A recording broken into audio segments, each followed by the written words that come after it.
ইন্নাল হামদুলিল্লাহ ওয়া সলাতু ওয়াসসালামু আলা রাসূলিল্লাহ ওয়া আলা আলিহি ওয়া আসহাবিহি ওয়া মান ওয়ালাহ, আম্মা বা'দ। সুপ্রিয় দর্শক শ্রোতা ভাই বোন, সারা বছরে আল্লাহ সুবহানাহু ওয়া তাআলার পক্ষ থেকে মুমিন বান্দাদের জন্য দুটি বিশেষ বড় উপহার রয়েছে। তার একটি হলো ঈদুল ফিতর, আর একটি হলো ঈদুল আজহা। জিলহজের প্রথম দশক ইবাদতের দ্বিতীয় বৃহত্তম সিজন রমজানের পরেই এই ইবাদতের মৌসুমে বান্দা নেক আমলের জন্য টুটাপাটা যার যতটুকু তৌফিক করে আসে চেষ্টা করে এই ইবাদতের মৌসুমে ইবাদতবন্দি করার পরে আল্লাহ সুবহানাহু ওয়া তাআলার পক্ষ থেকে দ্বিতীয় উপহারটি অর্থাৎ ঈদুল আজহার উপহারটি আল্লাহ সুবহানাহু ওয়া তাআলা দান করে থাকেন। প্রিয় দর্শক, ঈদুল আজহা আমাদের দোরগোড়ায় উপস্থিত হয়ে গেছে। ঈদুল আজহা রাসূল আকরাম সাল্লাল্লাহু আলাইহি ওয়াসাল্লামের যে সমস্ত সুন্নাহ রয়েছে এবং যে সমস্ত মুস্তাহাব রয়েছে, সালাফ থেকে বর্ণিত যে সমস্ত আমল রয়েছে, সে সমস্ত আমলগুলো আজ আমরা আলোকপাত করতে চাই। ঈদুল আজহাকে কেন্দ্র করে যে সমস্ত আমল রয়েছে তার ভিতরে সবচেয়ে গুরুত্বপূর্ণ এবং সবচেয়ে বেশি পরিমাণে যে আমলটি করতে হবে তা হলো তাকবীর পাঠ করতে হবে। আর তাকবীর পাঠের দুটি পদ্ধতি রয়েছে। একটি হলো সাধারণভাবে, অর্থাৎ ঈদুল আজহার রাতে দিনে সব সময় উঠতে বসতে চলতে ফিরতে বেশি বেশি করে তাকবীর পাঠ করা। রাসূল আকরাম সাল্লাল্লাহু আলাইহি ওয়াসাল্লাম বলেছেন, ফাকসিরু ফিহিন্না মিনাত তাকবীরি ওয়াত তাহলিলি ওয়াত তাহমিদি। তোমরা জিলহজের প্রথম দশকের প্রত্যেকটা দিনে, যার ভিতরে ঈদের দিনও শামিল আছে, এই দিনগুলোতে তোমরা বেশি বেশি তাকবীর, তাহলিল, তাহমিদ পাঠ করো। তাকবীর মানে আল্লাহর বরত্ব বর্ণনা করো, আল্লাহু আকবার বলো। তাহলিল মানে লা ইলাহা ইল্লাল্লাহ বলো। তাহমিদ মানে আল্লাহর প্রশংসা করো। আর তাকবীর, তাহমিদ, তাহলিল সবগুলোকে একসঙ্গে হাদিসে বিভিন্ন ভাষায় বলার ব্যাপারে পরামর্শ দেওয়া হয়েছে এবং নির্দেশনা দেওয়া হয়েছে। তার একটি হলো আব্দুল্লাহ ইবনে মাসউদ রাদিয়াল্লাহু আনহু থেকে বর্ণিত, আল্লাহু আকবার, আল্লাহু আকবার, লা ইলাহা ইল্লাল্লাহু ওয়াল্লাহু আকবার, আল্লাহু আকবার ওয়া লিল্লাহিল হামদ। এর বাইরে আরো বিভিন্ন ভাষা এক্ষেত্রে বর্ণিত হয়েছে, যেমন আল্লাহু আকবার, আল্লাহু আকবার, আল্লাহু আকবার, লা ইলাহা ইল্লাল্লাহু আল্লাহু আকবার, আল্লাহু আকবার ওয়া লিল্লাহিল হামদ। শুধুমাত্র শুরুতে আল্লাহু আকবার 3 বার বলা আছে। এর যে কোনটি আমরা করলে ইনশাআল্লাহ তাকবীর, তাহলিল, তাহমিদের আমলটি হয়ে যাবে। তাহলে ঈদ উপলক্ষে, ঈদুল আজহা উপলক্ষে আমরা দিনে রাতে বেশি থেকে বেশি তাকবীর সাধারণভাবে আমরা পড়তে থাকবো। আর বিশেষভাবে ফজরে, জোহরে, আসরে, মাগরিবে, এশাতে, ঈদের দিন এবং ঈদের পরে আইয়ামে তাশরিকের দিনগুলোতে এই প্রত্যেক ফরজ সালাতের পরে পুরুষরা জোরে এবং নারীরা আস্তে আস্তে একবার করে তাকবীর আমরা পাঠ করবো ইনশাআল্লাহ। তাহলে ঈদের দিনের গুরুত্বপূর্ণ এবং সবচেয়ে বেশি পরিমাণে যে আমলটি করতে হয় সেটি হলো তাকবীর, তাহলিল, তাহমিদ। সাধারণভাবে সবসময় পড়তে হয় আর 5 ওয়াক্ত সালাতের পরে পড়তে হয়, এটি আমরা জানলাম। আর দ্বিতীয় আমল হলো ঈদুল আজহায় ঈদের সালাতের আগে কোনো কিছু না খাওয়া। এক্ষেত্রে তিরমিজি বর্ণিত হাদিসে রাসূল আকরাম সাল্লাল্লাহু আলাইহি ওয়াসাল্লাম বলেছেন, ঈদুল আজহাতে কেউ যেন কোনো কিছু না খায় হাত্তা ইউসাল্লিয়া, ঈদের সালাত পড়ার আগ পর্যন্ত। কোনো বর্ণনা আছে হাত্তা ইউদাহিয়া, কোরবানি করার আগ পর্যন্ত। আর উভয় বর্ণনার ভিতরে সামঞ্জস্য এভাবে দেওয়া যেতে পারে, যারা কোরবানি করছেন না তারা কোরবানির ঈদে অর্থাৎ ঈদুল আজহাতে ঈদের সালাত পড়ে এসে তারা খাবার গ্রহণ করবেন, এটা তাদের জন্য মুস্তাহাব হবে, সুন্নাহ হবে। আর যারা কোরবানি করছেন তাদের জন্য উত্তম হবে, মুস্তাহাব হবে কোরবানির গোশত দিয়ে দিনের প্রথম খাবার গ্রহণ করা। যেহেতু কোরবানি গোশত এটা আল্লাহ সুবহানাহু ওয়া তাআলার পক্ষ থেকে আমাদের জন্য উপঢৌকন, এটা আমাদের জন্য আল্লাহ সুবহানাহু ওয়া তাআলার পক্ষ থেকে হাদিয়া এবং উপহার। কারণ আল্লাহর জন্য যে কোনো কিছু দান করলে সেটা আল্লাহ সুবহানাহু ওয়া তাআলার পক্ষ থেকে গরিবকে দান করে দিতে হয়, কিন্তু কোরবানির গোশতটা ব্যতিক্রম। আল্লাহ সুবহানাহু ওয়া তাআলার জন্য আমরা কোরবানি করি, তারপর আল্লাহ সুবহানাহু ওয়া তাআলা সেটি আমাদেরকে খাওয়ার জন্য অনুমোদন দিয়ে থাকেন ঈদের দিন উপলক্ষে। এটা আল্লাহ সুবহানাহু ওয়া তাআলার পক্ষ থেকে হাদিয়া, বিধায় আল্লাহর এই হাদিয়াকে দিনের প্রথম খাবার হিসাবে গ্রহণ করা উত্তম এবং মুস্তাহাব। এটি ঈদুল আজহার দ্বিতীয় সুন্নাহ। তৃতীয় সুন্নাহ হলো যার যা পোশাক আছে তার ভিতরে উত্তম পোশাক, সুন্দর পোশাক ঈদ উপলক্ষে পরিধান করা, এটা সুন্নাহ। এবং উমর রাদিয়াল্লাহু তাআলা আনহু থেকে বর্ণিত, তিনি রাসূল আকরাম সাল্লাল্লাহু আলাইহি ওয়াসাল্লামকে ঈদের দিন উপলক্ষে, ঈদ উপলক্ষে পরার জন্য একটি নতুন পোশাক তার জন্য তিনি খরিদ করে দিয়েছেন।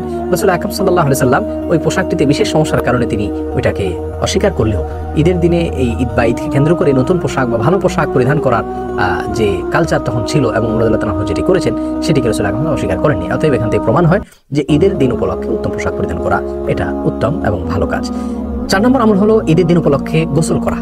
আব্দুল্লাহ ইবনে ওমর রাদিয়াল্লাহু তাআলা থেকে ঈদের দিন উপলক্ষে গোসল করার বিষয়টি প্রমাণিত। এছাড়া এই দিনে মানুষের গ্যাদারিং হয়ে থাকে, গোসল করে ফ্রেশ হয়ে যদি মানুষ আসে তাহলে ঘামের বা দুর্গন্ধে কষ্ট হবে না। জুমার দিনে যেমন রাসূল সাল্লাল্লাহু আলাইহি ওয়াসাল্লাম বলেছেন, বিশিষ্ট তাবী সাঈদ ইবনে মুসাইয়িব রাহিমাহুল্লাহ ঈদের সুন্নাহর ভিতরে গোসল করাকে অন্তর্ভুক্ত করেছেন। বিধায় ঈদের দিন উপলক্ষে ঈদুল আজহাতে ফিতরে উভয়দে গোসল করা এটা গুরুত্বপূর্ণ একটি মুস্তাহাব বলা যেতে পারে। 5 নম্বর আমল হলো ঈদের শুভেচ্ছা একে অন্যকে জানানো। মুমিনরা যখন ঈদুল ফিতরে এবং ঈদুল আজহা উভয় ঈদেই একে অন্যের সঙ্গে সাক্ষাৎ হবে ঈদের দিন উপলক্ষে, তখন একে অন্যকে অভিবাদন জানাবেন, শুভেচ্ছা জানাবেন। আর শুভেচ্ছা জানানোর জন্য সাহাবা ইকরাম থেকে যে ভাষ্য বর্ণিত হয়েছে তা হলো তাকাব্বালাল্লাহু মিন্না ওয়া মিনকুম। তাকাব্বালাল্লাহু মিন্না ওয়া মিনকুম এর অর্থ হলো আল্লাহ সুবহানাহু ওয়া তাআলা আমার এবং আপনার সমস্ত নেক আমলগুলো কবুল করুন। কারণ দুটি ইবাদতের মৌসুমের পরে আল্লাহ সুবহানাহু ওয়া তাআলা দিয়েছেন। বিধায় রমজানে যখন তাকাব্বালাল্লাহু মিন্না ওয়া মিনকুম বলা হবে তখন তার অর্থ হবে রমজান মাস জুড়ে আপনি যে ইবাদতবন্দি করেছেন, আমি যতটুকু করার কোশিশ করেছি, চেষ্টা করেছি, আল্লাহ সুবহানাহু ওয়া তাআলা আমাদের উভয়ের এই নেক আমলগুলো কবুল করুন। আর ঈদুল আজহার ক্ষেত্রেও একই কথা প্রযোজ্য যে জিলহজের প্রথম দশকে আপনি আমরা যে নেক আমল করেছি আল্লাহ সুবহানাহু ওয়া তাআলা যে তৌফিক দিয়েছেন সেটাকে আল্লাহ সুবহানাহু ওয়া তাআলা আপনার এবং আমার পক্ষ থেকে কবুল করুন। এই ভাষা ও ইবাদত জানানো এটা সুন্নাহ। যদিও আমাদের সমাজের বিপরীতে ঈদের শুভেচ্ছা জানানোর জন্য ঈদ মুবারক ইত্যাদি বলা হয়ে থাকে, এবার বললে গুনাহ হবে না, যেহেতু এটাকে কেউ ইবাদতবন্দি মনে করে না, কিন্তু যেহেতু সাহাবা ইকরামের সুনির্দিষ্ট আমল রয়েছে বিধায় সেটা করা অবশ্যই বহুগুণ উত্তম হবে। আমরা এই বাক্যগুলো মুখস্থ করে নিব, তাকাব্বালাল্লাহু মিন্না ওয়া মিনকুম, বাংলায়ও বলা যেতে পারে আল্লাহ সুবহানাহু ওয়া তাআলা আমার এবং আপনার নেক আমলগুলো কবুল করুন। আরবিটাই মুখস্থ করে নেওয়া উত্তম হবে। অতএব আমরা ঈদ উপলক্ষে 5 নম্বর আমল পেয়ে গেলাম, আর তা হলো একে অন্যকে শুভেচ্ছা জানানো, তাকাব্বালাল্লাহু মিন্না ওয়া মিনকুম এই কথা বলে। 6 নম্বর আমল হলো ঈদ উপলক্ষে ঈদগাহে যখন আমরা সালাত আদায় করতে যাব তখন পায়ে হেঁটে যাওয়া, রিক্সা অথবা কোনো বাহনে না চড়ে যাওয়া, এটা উত্তম এবং এটা সুন্নাহ।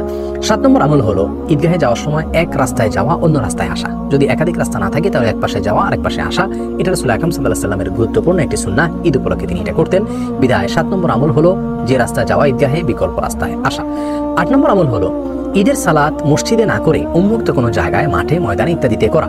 এটি গুরুত্বপূর্ণ একটি সুন্নাহ, অথচ আমাদের সমাজ থেকে বিলুপ্তির পথে। সন্দেহ নাই শহরে এত বেশি মাঠ নাই, এত বেশি খোলা জায়গা নেই যেখানে সালাত আদায় করা যেতে পারে। অতএব মসজিদে যদি শহরে সালাত আদায় করা হয় খোলা মাঠ কোনো এলাকা না থাকার কারণে তাহলে অসুবিধা নেই, কিন্তু যে এলাকায় খোলা মাঠ আছে সেখানে খোলা মাঠে এই সালাত আদায় করা উচিত। অনেক সময় এটা আমাদের কাছে ভেজাল হয়, সেখানে আবার নতুন করে অ্যারেঞ্জ করতে হয়, সেজন্য আমরা করি না, অথচ এটি সুন্নাহ। রাসূল আকরাম সাল্লাল্লাহু আলাইহি ওয়াসাল্লাম মসজিদে নববীতে ঈদের সালাত না পড়ে বাইরে পড়েছেন, অথচ মসজিদে নববীতে সালাত আদায় করলে এক রাকাতে 1000 রাকাতের সওয়াব, 2 রাকাতে তিনি 2000 রাকাতের সওয়াব পেতেন, সেটা তিনি বাদ দিয়ে বাইরে গিয়ে সালাত আদায় করেছেন। বিধায় বোঝা গেল যে এই দিনে মসজিদে সালাত আদায় না করে ঈদের দিনে ঈদের সালাত উন্মুক্ত কোনো জায়গায়, মাঠে ময়দানে পড়া উত্তম। তবে শহর এলাকাগুলোতে দেখা যায় অনেক সময় রাস্তা বন্ধ করে, মানুষের চলাচলের পথ বন্ধ করে তারপর সালাত আদায় করা হয়, সেটা না করে মসজিদে করা বরং উত্তম হবে। যাই হোক, তাহলে ঈদের দিনের গুরুত্বপূর্ণ আরেকটি সুন্নাহ, 8 নম্বর সুন্নাহ হলো ঈদের সালাত ঈদগাহে আদায় করা, উন্মুক্ত জায়গায়, মাঠে ময়দানে আদায় করা, মসজিদে না করা। যদি বৃষ্টির কারণে বা যায় না থাকার কারণে মসজিদে করা হয় তাহলে অসুবিধা নাই ইনশাআল্লাহ। 9 নম্বর আমল হলো ঈদ উপলক্ষে মেয়েদেরকে ঈদগাহে নিয়ে আসা। এটি আমাদের সমাজ থেকে একেবারে বিদায় হয়ে যাওয়া একটি গুরুত্বপূর্ণ সুন্নাহ। উম্মে আতিয়া রাদিয়াল্লাহু তাআলা থেকে বর্ণিত বিখ্যাত হাদিস রয়েছে, রাসূল আকরাম সাল্লাল্লাহু আলাইহি ওয়াসাল্লাম থেকে তিনি বর্ণনা করেছেন। তিনি বলেছেন রাসূল আকরাম সাল্লাল্লাহু আলাইহি ওয়াসাল্লাম আমাদেরকে নির্দেশ করেছেন আমরা যেন ঈদুল ফিতরে এবং ঈদুল আযহায় নির্দিষ্ট করে করে বলেছেন উভয় ঈদে আমরা যেন আমাদের মেয়েদেরকে ঘর থেকে বের করে ঈদগাহে নিয়ে আসি, এবং আমাদের মধ্যে থেকে যারা মাসিক অবস্থায় আছেন, ঋতুবর্তী অবস্থায় আছেন, তাদেরকে যেন আমরা নিয়ে আসি। তারা ঈদের সালাত পড়তে পারবেন না, তারপর ইয়াশহাদনাল খায়র, তারা মুমিনদের মধ্যে মুমিনদের ইবাদতবন্দিকে তারা দেখবে, ঈদের আনন্দে তারা শামিল হবে, তারা কল্যাণ প্রত্যক্ষ করবে, মুমিনদের দোয়াগুলোতে তারা শামিল হবে, এক কথা আনন্দে উৎসবে তারাও শামিল হবে, মাসিক অবস্থায়ও যেন তারা আসে, এবং যুবতী এবং অল্পবয়স্ক মেয়ে তারাও যেন আসে, সব বয়সের মেয়েরা যেন আসে। বর্ণাকারী বলেন যে আমি রাসূল আকরাম সাল্লাল্লাহু আলাইহি ওয়াসাল্লাম জিজ্ঞেস করলাম, ইয়া রাসূলুল্লাহ, আমাদের মধ্যে অনেক মেয়েদের ওড়না নাই, তারা কিভাবে আসবে, তারা তো পর্দা করতে পারবে না। তখন রাসূল আকরাম সাল্লাল্লাহু আলাইহি ওয়াসাল্লাম বলেছেন অন্য মেয়ে যার পর্দা আছে, যার ওড়না আছে, তিনি তার ওড়নায় তাকে শেয়ার করবেন, তার সঙ্গে সে ওড়না শেয়ার করবেন, এবং এক ওড়নার ভিতরে দুইজন মাথা গুঁজে আসবেন, তারপরেও পর্দা রক্ষা করে যেভাবে হোক আসবেন, তারপরে তিনি ঈদগাহে আসবেন। প্রিয় দর্শক, ঈদগাহে মেয়েদেরকে উপস্থিত হওয়ার জন্য রাসূল আকরাম সাল্লাল্লাহু আলাইহি ওয়াসাল্লাম এরকম গুরুত্ব আরোপ করেছেন। সাধারণ অবস্থাতে 5 ওয়াক্ত নামাজ মসজিদে না পড়ে বাসায় পড়া উত্তম মেয়েদের জন্য, এবারে কোনো সন্দেহ নেই, এবারে বহু বর্ণনা রয়েছে। অতএব 5 ওয়াক্ত সালাতের কথা আর ঈদগাহের এসে ঈদের নামাজে মেয়েদের শামিল হওয়া দুটি সম্পূর্ণ ভিন্ন বিষয়। অতএব ঈদগাহে মেয়েদের আসার রাস্তা আমাদের উন্মুক্ত করা উচিত এবং এই সুন্নাহটাকে আমাদের চিন্তা করা উচিত। বিশেষ করে উলামায়ে কেরামদেরকে এই কাজটির জন্য অগ্রসর হওয়া উচিত এবং তাদেরকে দায়িত্ব নিয়ে আগ বাড়া উচিত। প্রিয় দর্শক, এক্ষেত্রে ইলাউস সুনান নামক কিতাবে ফিকহে হানাফি দৃষ্টিতেও ঈদের সালাতে মেয়েদের উপস্থিত হওয়ার বিষয়টিকে শিথিলতার সাথে দেখা হয়। অন্যগুলোকে যেরকম মাকরু বলা হয়, এক্ষেত্রে মাকরু বলা হয় না, অথচ এই আমলটি আমাদের সমাজ থেকে, আমাদের দেশ থেকে একেবারে বিদায় হয়ে গেছে। বিদায় ঈদের নামাজে মেয়েদের আসার ব্যবস্থাটা আমাদের করা উচিত এবং সুন্নাহটা জিন্দা করা উচিত। আল্লাহ সুবহানাহু ওয়া তাআলা আমাদের সকলকে এই প্রত্যেকটি সুন্নাহ, প্রত্যেকটি আমল করার তৌফিক দান করুন। এক নজরে আমরা আবারও বলে দিচ্ছি, ঈদুল আযহা উপলক্ষে একটি সুন্নাহ হলো তাকবীর পাঠ করা সাধারণভাবে সব সময় এবং প্রত্যেক 5 ওয়াক্ত সালাতের পরে আল্লাহু আকবার, আল্লাহু আকবার, লা ইলাহা ইল্লাল্লাহু, আল্লাহু আকবার, আল্লাহু আকবার, লিল্লাহিল হামদ। দ্বিতীয় সুন্নাহ হলো ঈদুল আযহাতে যারা কোরবানি করবেন, কোরবানি গোশত দিয়ে দিনের প্রথম খাবার গ্রহণ করা, অন্য কিছু না খাওয়া তার আগে, আর যারা কোরবানি করবেন না ঈদের সালাতের পরে তারা খাবার গ্রহণ করা। তৃতীয় সুন্নাহ হলো উত্তম পোশাক পরিধান করা। 4 নম্বর সুন্নাহ হলো গোসল করা, যেমনটি আব্দুল্লাহ ইবনে ওমর এবং সাইদুল মুসাইব রাহিমাহুল্লাহ তাদের থেকে বর্ণিত। এবং 5 নম্বর আমল হলো ঈদের শুভেচ্ছা জানানো, একে অন্যের সঙ্গে ঈদের দিন দেখা হলে তাকাব্বালাল্লাহু মিন্না ওয়া মিনকুম বলা। কেউ যদি বলে তাকেও জবাবে একই কথা বলা যেতে পারে, তাকাব্বালাল্লাহু মিন্না ওয়া মিনকুম, আল্লাহ আপনার আমার নেক আমল কবুল করুন।